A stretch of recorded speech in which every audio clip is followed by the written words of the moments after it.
Before you ever set foot here, you already have a picture of this place. Most of us do. It arrives without our asking, through a screen, in a broadcast, in a line of text glimpsed on the way to something else.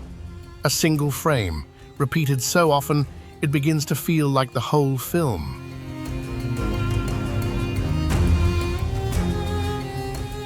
And that frame is not a lie. It points at something real, but it is one frame. And the film it was taken from is more than 4,000 years long. 90 million people live here. Their median age is around 32. A young country, not an old one. More than 9 in 10 of them can read and write, a figure that stood at barely a third within living memory. In its universities, women now outnumber men.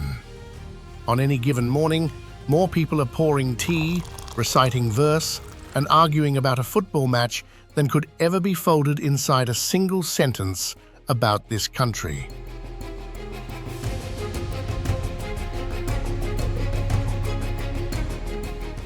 This is Iran, the land the world knew for most of its history by another name, Persia. And for the next hour, we are not going to look at it through a screen. We are going to walk its streets and its deserts and its gardens and ask a simpler question than the one you usually hear. Not what is happening here, but how do people actually live here, day to day, tea by tea, in a place that has been continuously inhabited longer than almost anywhere else on Earth.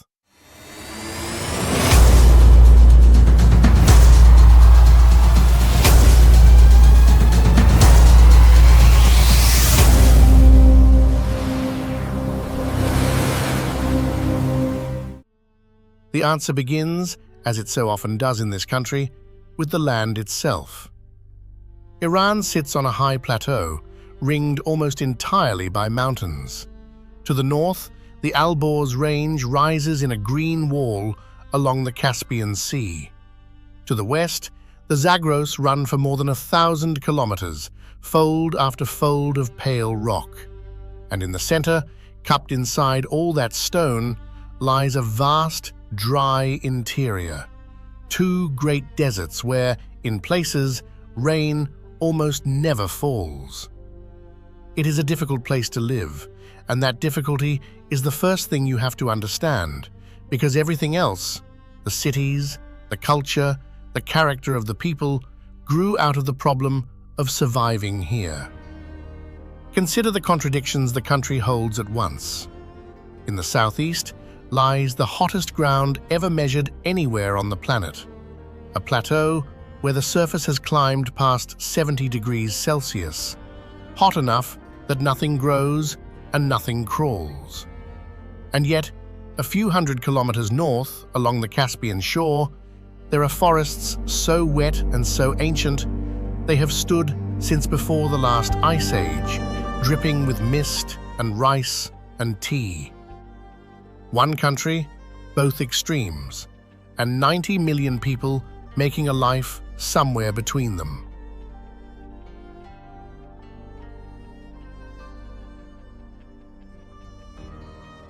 Most of them live in the cities now, roughly 2 out of every 3. So that is where we will start. Not in a ruin and not in a desert, but in the place where nearly 10 million Iranians wake up every day and go to work. Tehran. It is not a beautiful city at first glance. It sprawls up the southern slope of the Alps in a grey tide of concrete and traffic, growing so fast over the last century that it swallowed the villages around it whole. 100 years ago, 250,000 people lived here. Today, the metropolitan area holds close to 15 million. It is one of the largest cities in Western Asia and one of the youngest in spirit. Come up out of the metro in the north of the city, and the mountains are simply there, at the end of the street. Snow on the peaks for much of the year. Close enough that on a Friday, families ride the cable cars up into the range to escape the heat and the noise. Tehranis will tell you This is the secret of their city, that whatever the day has held, the mountains are always 15 minutes away. In the cafes of the capital, the conversation is what you would find in any large city. University students lean over laptops. Old men play backgammon and settle nothing. Someone is always talking about property prices. The young dress with a careful, watchful style. Poetry is quoted in ordinary argument, and the tea always keeps coming. Small glasses of it, clear and dark, sweetened with a sugar cube held between the teeth. The mountains are not only an escape, they are a surprise the postcard never includes. Within an hour or two of the capital lie ski resorts high in the Alps, their slopes at an altitude that keeps the snow deep and dry, where on a winter weekend, young Tehranis carve down the pistes with the haze of the city far below them. The same country that holds the hottest ground on Earth also holds world-class skiing, sometimes in early spring on the very same day. And down in the south of the city lies old Tehran and its Grand Bazaar, a vast, roofed warren of alleys and courtyards that is not merely a market, but the historic engine room of the whole economy, a place whose merchants have shaped the fate of the nation more than once. Gold in one lane, copper in another, then carpets, spices, fabric, hardware. Tea houses tucked into the corners, the call to prayer threading through the din. It is loud and crowded and completely alive, the ordinary commercial heartbeat of a city that the single frame never shows you at all. But to understand why a modern megacity behaves the way it does, you have to go back, much further back than the concrete, because the people living in these apartments are the inheritors of one of the oldest continuous civilizations the world has produced. And that inheritance shapes them still. 600 kilometers to the south lies the stone key to all of it, a terrace of pale columns rising from a plain near the city of Shiraz. The Persians called it the throne of Jamshid. History remembers it as Persepolis. 2,500 years ago, this was the ceremonial heart of the first true world empire. The Achaemenid Empire, founded by Cyrus the Great around 550 before the Common Era, stretched at its height from the edge of Greece to the banks of the Indus, the largest empire the world had yet seen, holding together dozens of peoples, languages, and gods.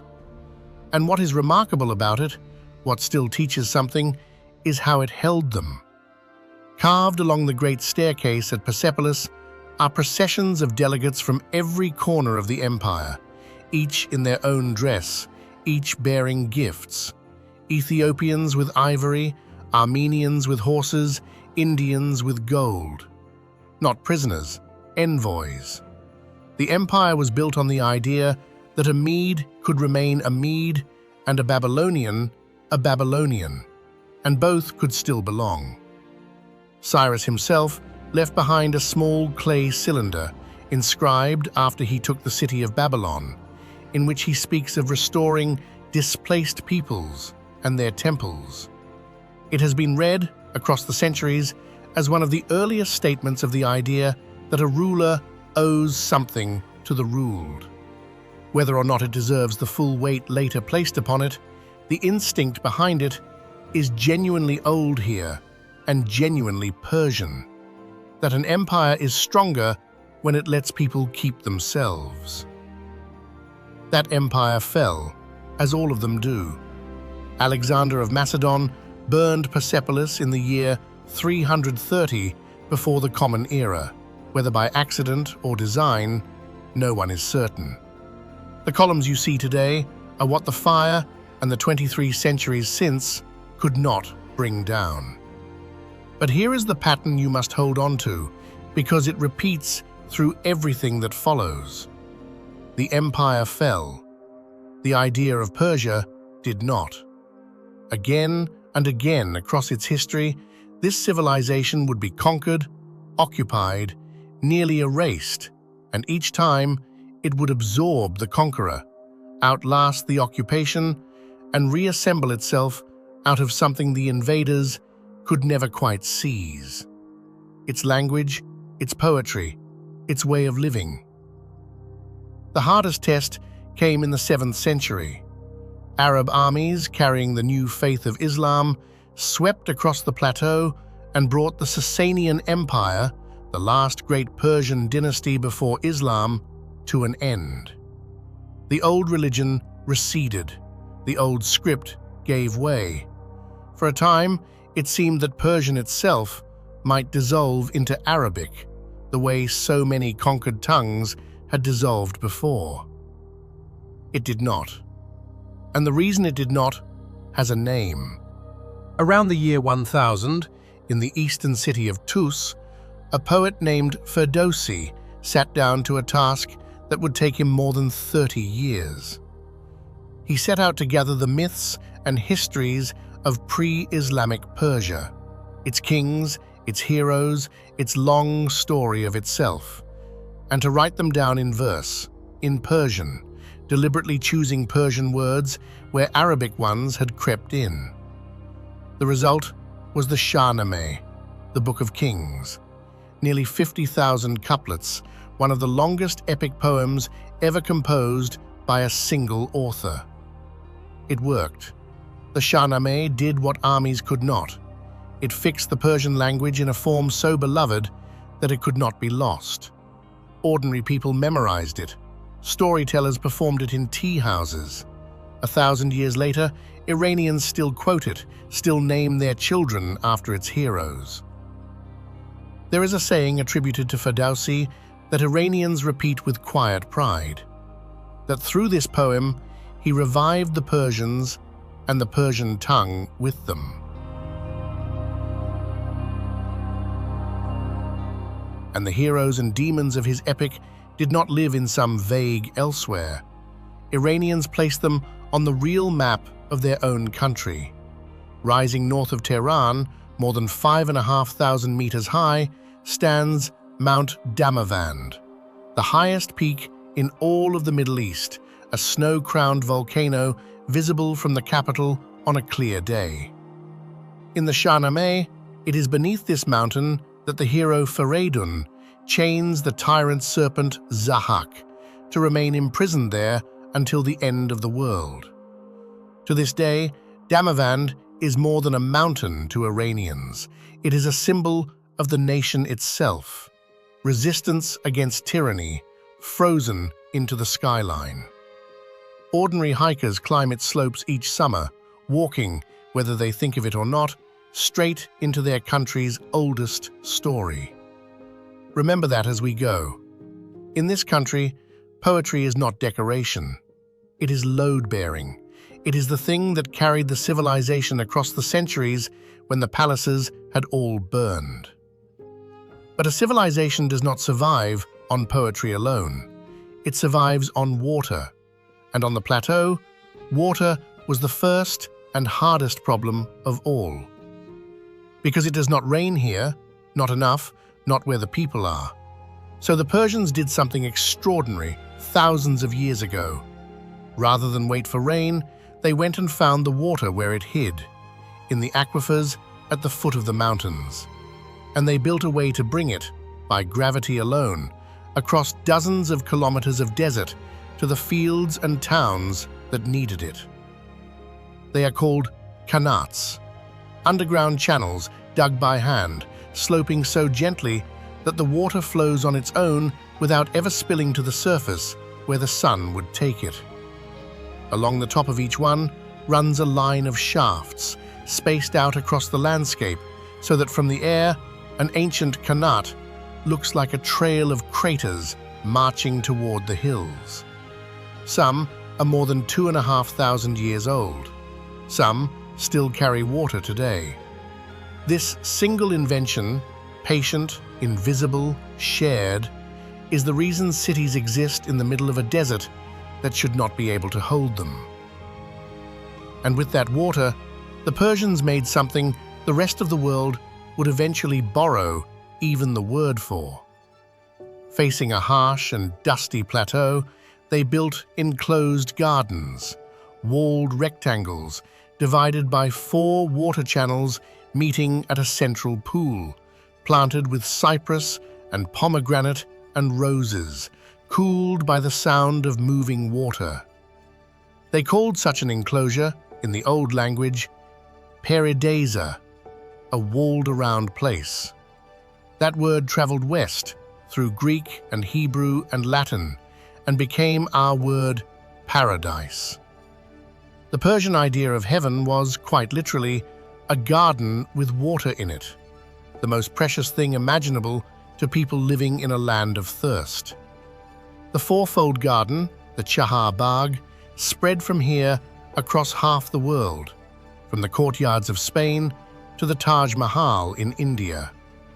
And in Iran, it never became a museum piece. To this day, on a hot evening, a Persian garden is simply where you go to breathe. And where there is a way to bring water, people build. Which brings us to the place where all of this ancient ingenuity is still lived in, every day. A city of mud brick and wind, standing in the desert as it has for well over 1,000 years. Yazd. From a rooftop, Yazd is the color of the earth it is made from, a low, tawny sea of adobe houses and domes, broken by tall towers rising here and there against the sky. Those towers are the second great Persian answer to the desert.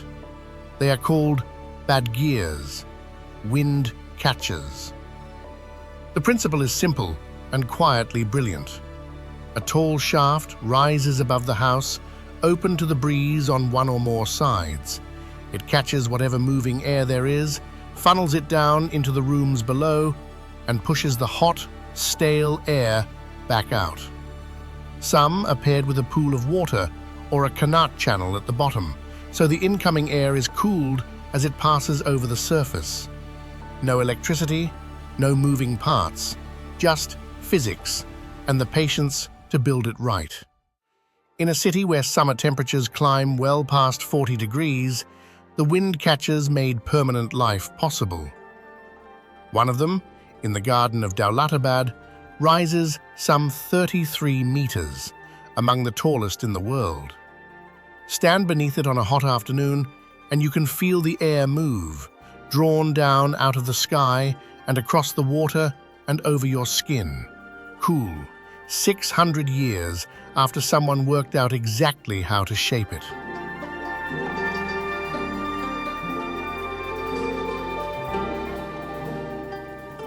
But Yazd holds something older still than its towers. In an unremarkable building near the center of the city, behind glass, a flame is burning. It has been burning, they say, for more than 1,500 years, carried from temple to temple across the centuries, never allowed to go out. It is a fire of the Zoroastrians. Before Islam, before Christianity, Zoroastrianism was the faith of Persia, one of the oldest monotheistic religions in the world, built around a vision of the long struggle between light and darkness, truth and the lie.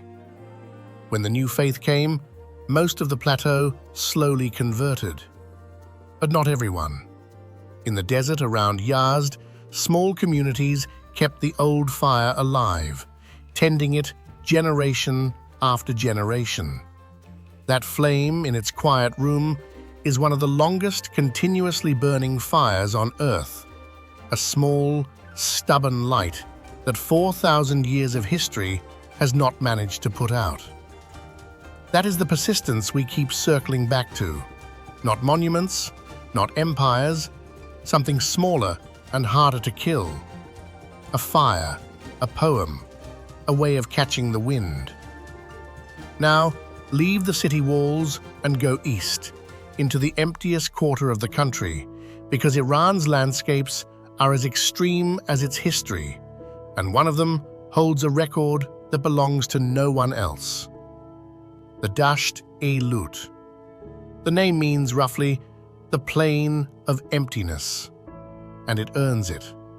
Somewhere out on a dark volcanic plateau within this desert, in 2005, a NASA satellite measured the hottest land surface temperature ever recorded anywhere on the planet.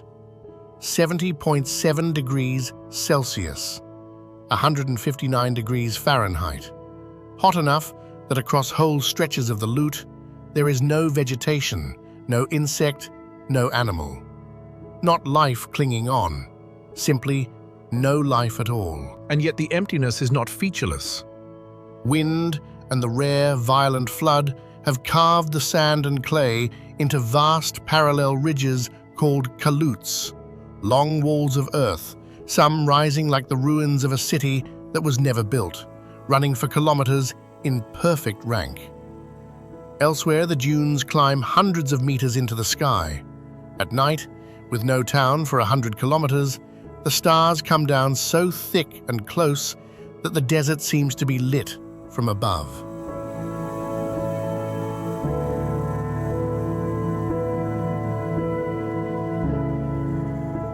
But here is the detail that matters most for our question. Because even here, at the edge of the most lifeless place on Earth, there are people.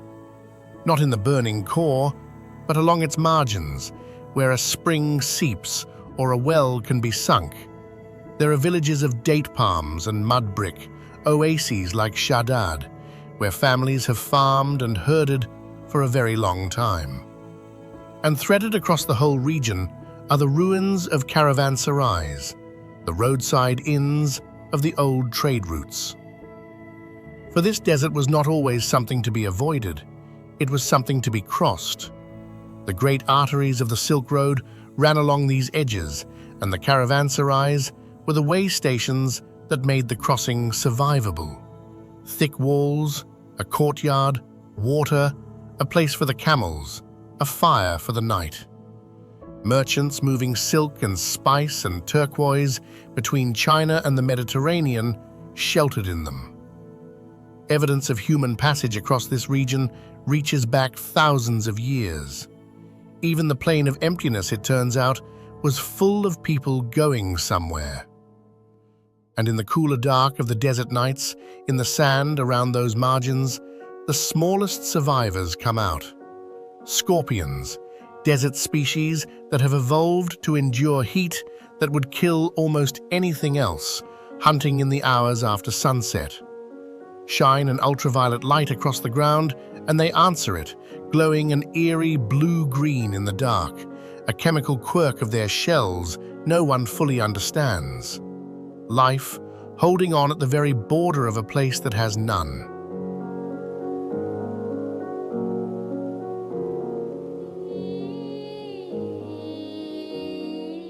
Now turn around. Cross the whole country from that furnace in the southeast to the far northern shore, and Iran does something that undoes every idea you had of it. Along the Caspian Sea, in the shadow of the Alps, the desert nation becomes green. Rain falls here, real rain, a great deal of it. The mountains wring the moisture out of the Caspian air, and what grows on their northern slopes is forest. Dense, humid, dripping, alive. These are the Hyrcanian forests, and they are almost unimaginably old. They survived the last ice age, when the forests of Europe were scraped away, sheltering here as a living refuge. Some of the tree species growing on these slopes have been here, in something close to this form, for tens of millions of years.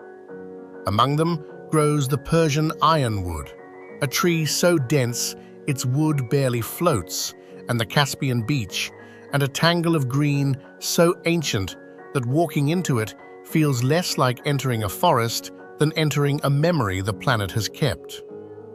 And below the trees, along the coastal lowlands, the land is worked into a patchwork of rice paddies and tea gardens. This is where much of Iran's rice is grown, and its tea. the tea that fills all those glasses in all those cities to the south. In the villages here, the pace is slower, the rain is constant, and the roofs are pitched steep to shed it. A world away from the flat adobe of Yazd.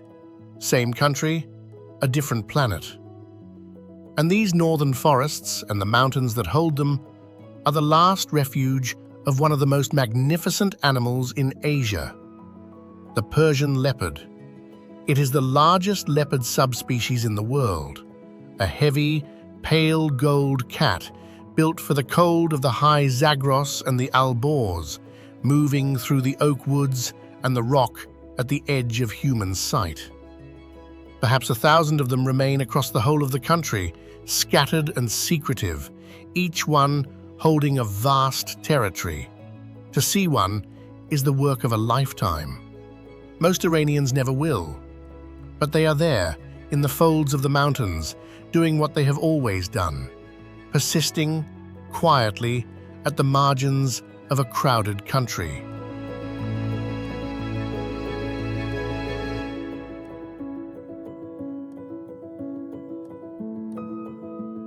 Not every animal here has been so fortunate, and honesty demands we say so. Iran was once home to the Asiatic lion and the Caspian tiger. Both are gone now, hunted, crowded, and starved out of existence within the last century or two. The tiger that once prowled these very Caspian forests will not return. And yet, And this is the part worth holding, some of what was nearly lost has been clawed back. Take the Persian fallow deer. A century ago, it was thought to be extinct, hunted down to nothing. Then, in the mid-20th century, a tiny remnant population was found surviving in the southwest. From that handful of animals, a careful breeding and reintroduction effort began, and today there are once again herds of Persian fallow deer in protected corners of the country. A species pulled back from the very edge of the void, one generation at a time. But the animal that says the most about this land is the one now on the very knife edge of survival, the Asiatic cheetah. Once, cheetahs ranged from the Arabian Peninsula across to India. Today, every wild Asiatic cheetah left on Earth lives in Iran, in the central deserts, in a scatter of reserves at the margins of the Dasht-e Lut. And there are almost none.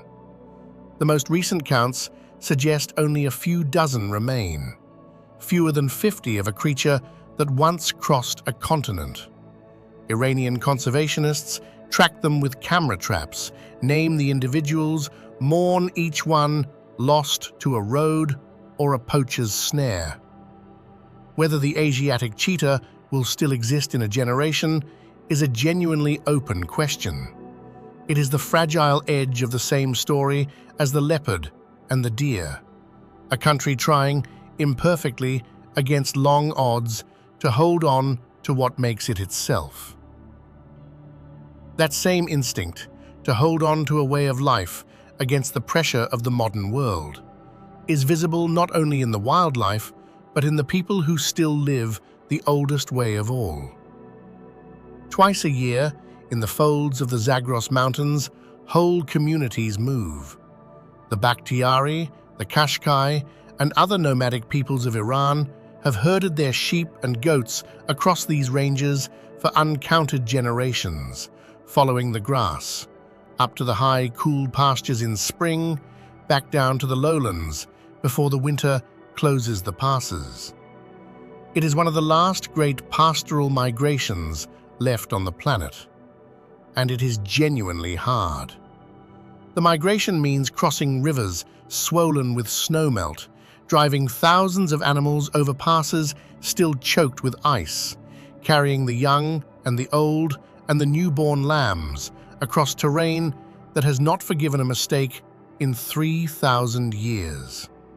Fewer families make the full journey now than once did. The roads and the towns pull the young away.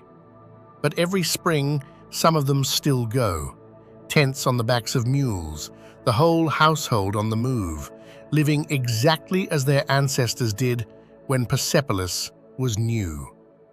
And it would be a mistake to imagine all of this belongs to a single, uniform people. The word Persian names a language and a culture, but the country called Iran is a mosaic. Only around half its people are Persian by origin. In the northwest live the Azeris, millions of them, Turkic in language, centered on the ancient city of Tabriz.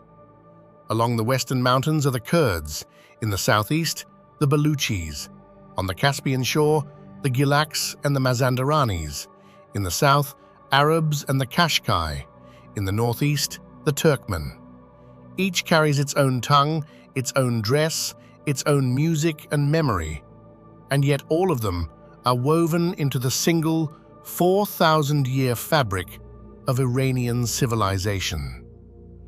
Tabriz, the great city of the northwest, shows how old that weaving is.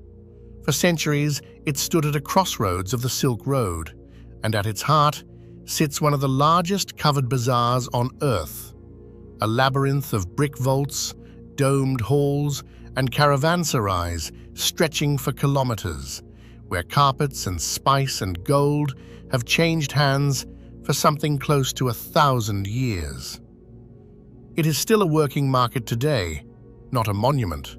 The same corridors, the same trades, the same haggling, carried on beneath the same brick sky that sheltered the merchants of the medieval world.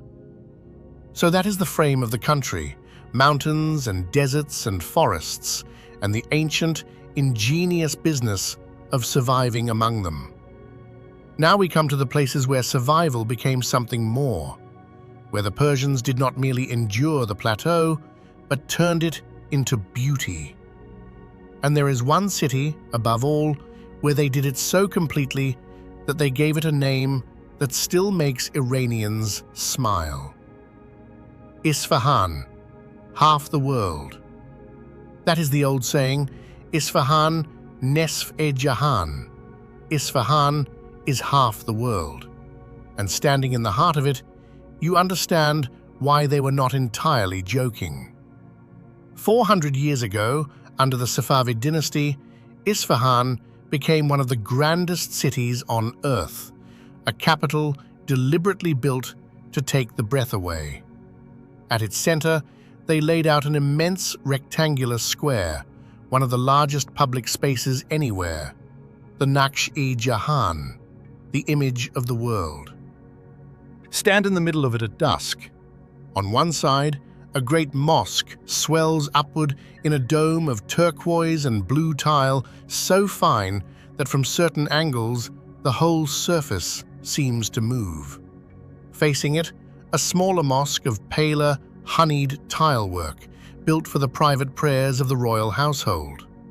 Along the other two sides run the arcades of the Grand Bazaar, and the palace from whose terrace the Shahs once watched games of polo played on the square itself. It was designed as a single composition, architecture, commerce, worship, and power, arranged as deliberately as a line of poetry. And here is what matters for our question. It is not a museum. 400 years later, the square is still the living room of the city.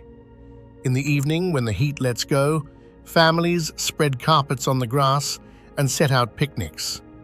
Children chase footballs across the same ground where the polo was played. Couples walk the arcades. Old men argue over tea. The bazaar behind them still sells carpets and copper and spice as it has for centuries.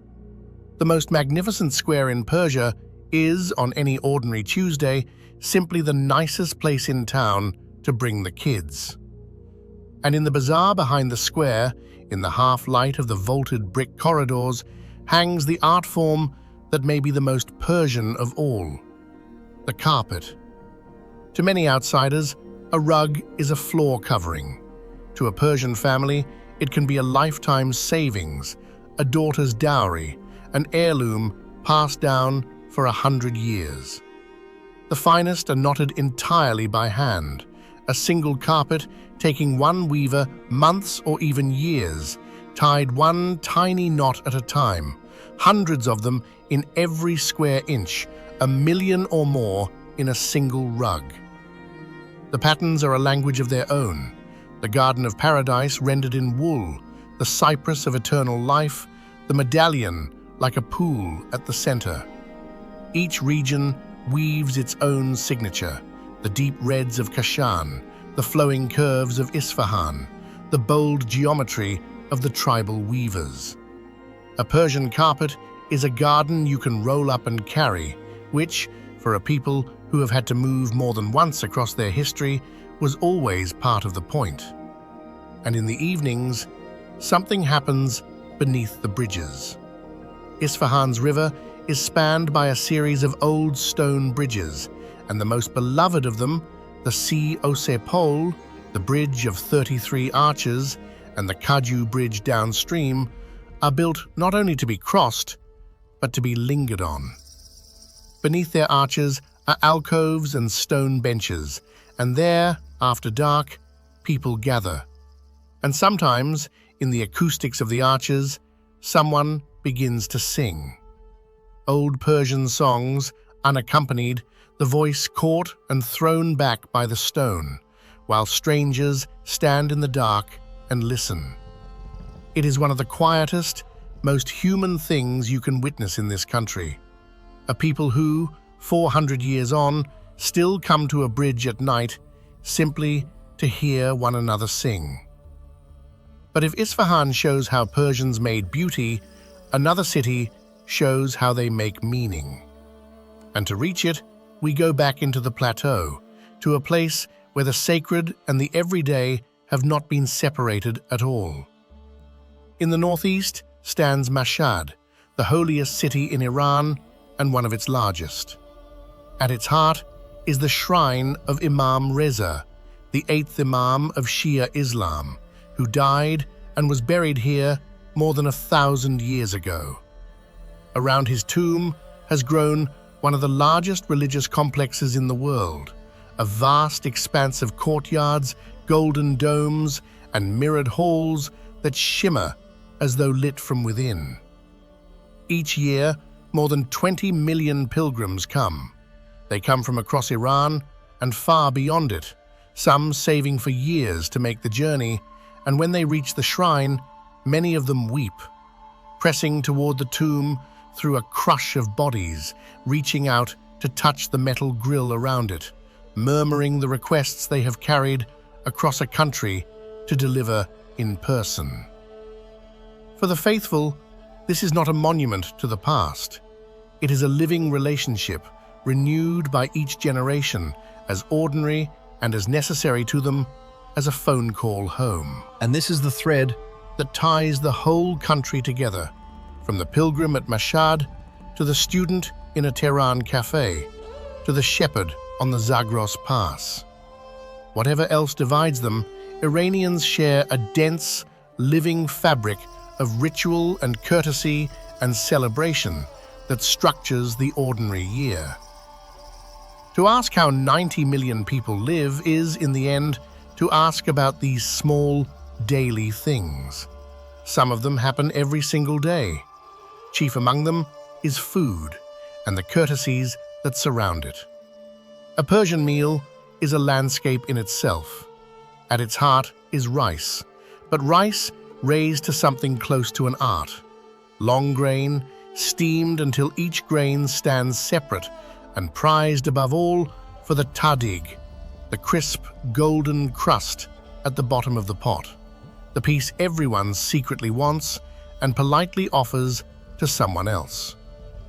Around it come the slow-cooked stews the Persians call khoresh, dark with herbs and dried limes and pomegranate and walnut, skewers of grilled kebab, heaps of fresh green herbs eaten raw at the table, flat sheets of bread pulled hot from the oven, and folded through all of it, the taste of saffron and rosewater and mint. And the meal is often eaten not at a table but on the floor, around a cloth spread across a carpet, the sofre. Everyone sits together on the ground, the food laid out all at once, and the act of eating becomes an act of gathering. It is here, more than anywhere, that you meet the single most Persian social custom of all, tarof. Tarof is an elaborate, almost theatrical politeness, a dance of offering and refusing. The host insists you take the best piece, you must refuse. They insist again, you refuse again, and only once the ritual has been observed do you accept. A shopkeeper may wave away your money and tell you your purchase is worthless, that you should simply take it, and you both understand that you must insist on paying. To an outsider, it can be bewildering. To Iranians, it is simply the grammar of respect, a constant, daily insistence that the other person matters more than the thing being exchanged. You cannot really understand how Iranians live until you have been gently, firmly, warmly out-polited in a doorway for 5 full minutes over who will step through it first. Begin with the greatest of them. Every spring, at the precise moment the sun crosses the equator and day and night stand equal, Iran celebrates the new year. It is called Nowruz, the new day, and it is not centuries old, but thousands, rooted in the Zoroastrian reverence for the turning of the seasons. In the days before, every home is scrubbed clean, new clothes are bought, and on a cloth on the floor, the family lays out the haft scene, a table of 7 symbolic things, whose Persian names begin with the sound of the letter S. Sprouted wheat for rebirth, apples for beauty, garlic for health, coins for prosperity, and more, each standing for something wished for the year to come. For nearly 2 weeks, the country visits. Elders first, then friends, a great circulating tide of family, until the 13th day when everyone goes outside, into the parks and the countryside, to picnic and to cast the old year's troubles away with the sprouted wheat. And there is fire in it too. On the eve of the last Wednesday of the old year comes Chahar-Shanbe Suri, the festival of fire. As night falls, people build small bonfires in the streets and courtyards and leap over the flames, calling out an old rhyme that asks the fire to take their winter paleness and sickness and give them its red warmth and health in return. It is ancient, older than Islam, a spark of the same reverence for fire that still burns in Yazd. And every spring, in cities and villages across the country, the streets fill with laughter and smoke as another generation jumps the flames.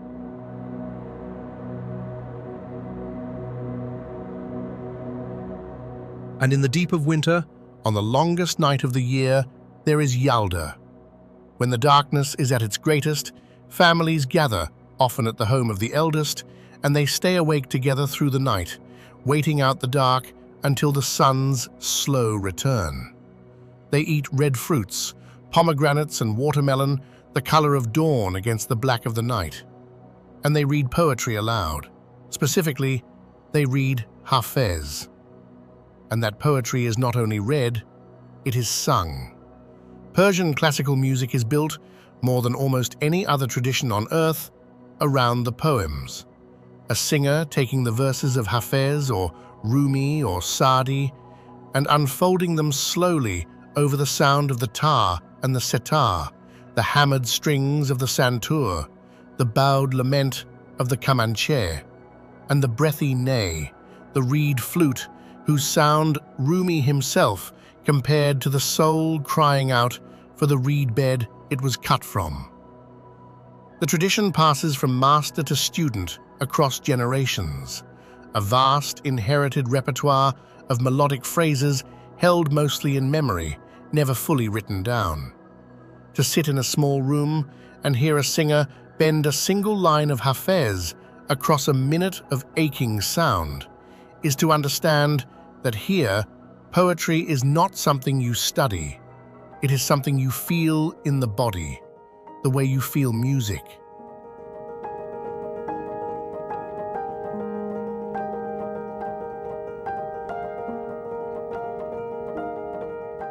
And with that name, we arrive at the heart of the matter. Because if you truly want to know how Iranians live, not where they live or what they eat, but how they carry themselves through a life, you have to understand their relationship with their poets. And no one shows it more completely than the city of Shiraz.